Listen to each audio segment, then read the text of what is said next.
Spontan.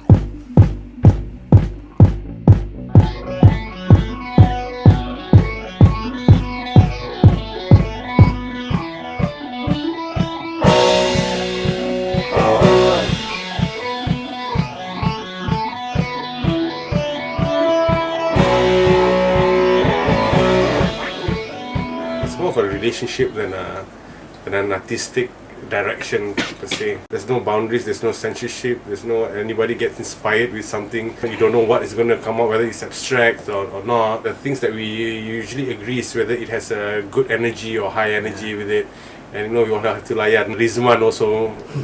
He can be a bit more intense than most of us. So because he works out, he runs like 6 in the morning and all that. and like I don't know what the rest, like me already party already, tangkap already. Oh, what a serious love, and what a sense do.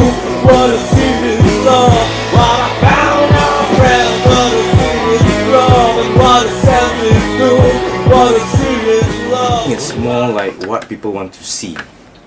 I think when we play, it's more like they are seeing sound rather than hearing sound, because we are a whole spectacle of audio and visual. It's like something that is it's like a spontaneous combustion.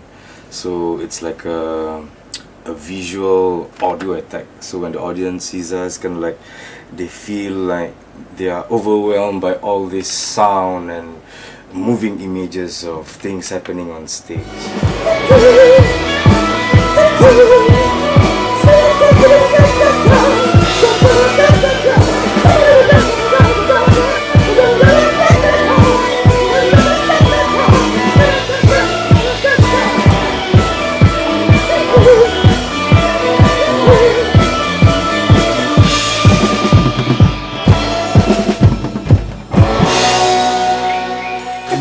Yeah. It was a New Year's Eve gig at the Esplanade, right?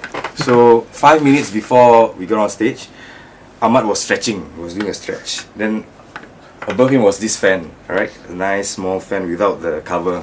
So he went like, "Oh, guys, I'm bleeding." So he got on stage playing drums. We had to. He had masking tape on his head because we didn't have band-aids, right? So he had like masking tape over his fingers and he was playing. And the snare drum was bloody, and I thought I was playing some heavy metal.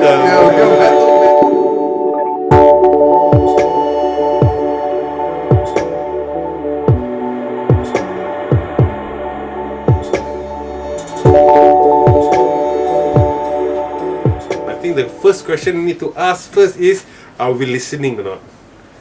Then can talk, because if we talk this, we can have a dissertation or a thesis about this, if whatever. There's been voices from the 50s up until now, and maybe the young can forget not only what happens in the 50s, but as early in the 90s, maybe they don't know what happened during then. So I wouldn't bother asking what is the Singapore sound. Are we listening? Are we able to listen to it? It's the same as the underwear theory. I'm kind of like just trying to connect swimming trunk and sound. So if you go to the pool, if you wear a Speedo swimming trunk in Singapore, somewhere in San Francisco, someone is wearing Speedo swimming trunk as well.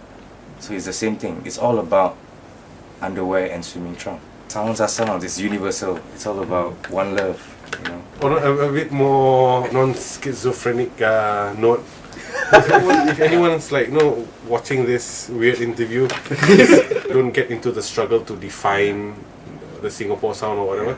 Just be proactive, because any of the sounds that we've loved or been defined before was never a conscious thing as well. It's a process. It's just doing things, and then you just the sound that we have, and then you move on to the next sound every decade or so. So for us, let's just create.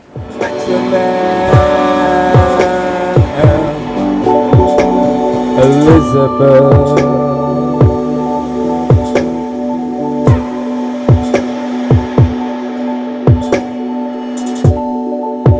I love the sound of a cat moaning. Whether in pain or crying, you can't This is define the that. sound they make when they're horny.